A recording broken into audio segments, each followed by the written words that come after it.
वर्ष 2024 में लोकसभा चुनाव होने हैं और लोकसभा चुनाव से पूर्व देश भर में नरेंद्र मोदी के खिलाफ विपक्षी एकता को लेकर चल रही मुहिम में मुंबई में 2 दिवसीय बैठक संपन्न हो गई। बैठक के दौरान समन्वय समिति के संयोजक का चयन तो नहीं हो पाया, लेकिन समिति के 14 सदस्य का चयन अवश्य कर लिया गया। 5 कमेटियों का गठन भी कर लिया गया। साथ ही इंडिया नाम से बने इस गठबंधन का स्लोगन क्या होगा यह भी तय कर लिया गया। विपक्षी एकता की यह बैठक देश भर में चर्चा में आ गई। कारण था कि मुंबई में इस बैठक के दौरान जो बातें छनकर सामने आई है उससे बीजेपी एवं केंद्र की सत्ता में शामिल दलों की नींद उड़ गई है। जी हाँ, यह सत्य है, क्योंकि पूरे देश भर में 1977 के बाद कोई ऐसी एकता बनी ही नहीं, और जब कभी बनी तो निश्चित रूपेण जिसे हटाने को लेकर बनाई गई वह कमेटी या वह गठबंधन सटीक साबित हुई। इस वर्ष बिहार से यह मुहिम नीतीश कुमार ने देश भर में छेड़ी है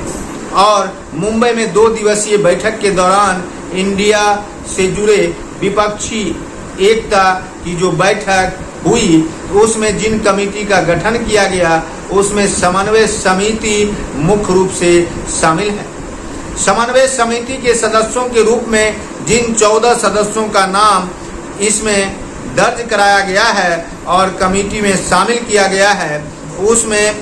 कांग्रेस के केसी वेणुगोपाल, जबकि एनसीपी के शरद पवार, डीएमके के एमके स्टालिन, एसएस के संजय राउत, एसएस अर्थ शिवसेना के संजय राउत, आरजेडी के तेजस्वी यादव, टीएमसी के अभिषेक बनर्जी, आप से राघव चड्डा, एसपी से जावेद अली खान, जेडीयू से ललन सिंह, जेएमएम से हेमंत सोरेन एवं सीपीआई से डी राजा तथा एनसी से उमर अब्दुल्ला एवं पीडीपी से महबूबा मुफ्ती को शामिल किया गया है। इस कमेटी के बन जाने के बाद देश भर में यह बात साफ हो गई है कि केंद्र की मोदी सरकार के खिलाफ विपक्षी एकता एकजुट होकर काम कर रही है और इस काम का ही नतीजा है कि इंडिया नाम से बने इस गठबंधन का स्लोगन भी तेज हो गया। और यह स्लोगन के साथ जब शिवसेना से उद्धव ठाकरे सामने आए तो उन्होंने बताया कि इस गठबंधन का स्लोगन होगा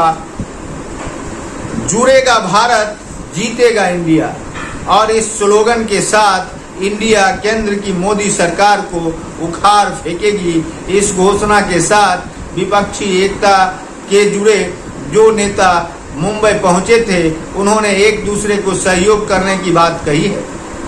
हालांकि इस बैठक में हर राज्य की सभी सीटों के समझौते पत्र एवं किस सीट से किस उम्मीदवार या किस दल की दावेदारी होगी यह साझा करने की बात थी, लेकिन इस प्रकार की कोई बात हुई नहीं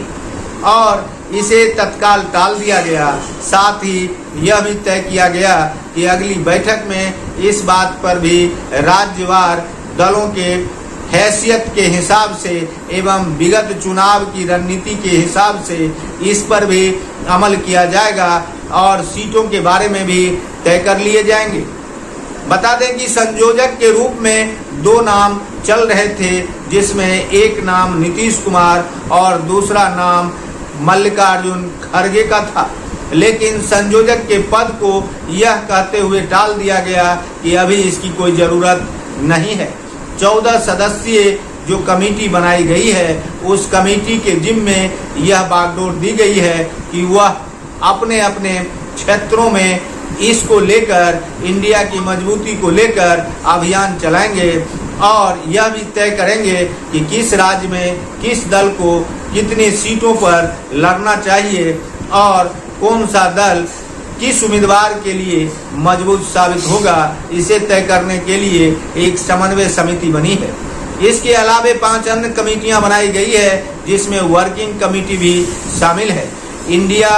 के समन्वय समिति के गठन के बाद जहां बीजेपी ने इसकी तीव्र भर्त्सना की है, वहीं इंडिया ने दावा किया है कि नरेंद्र मोदी को केंद्र की सत्ता से उखाड़ कर फेंकना अब आसान हो गया है और इंडिया नाम से बने नए गठबंधन देश में 2/3 बहुमत से सरकार बनाएगी और लोकसभा चुनाव 2024 में केंद्र की मौजूदा सरकार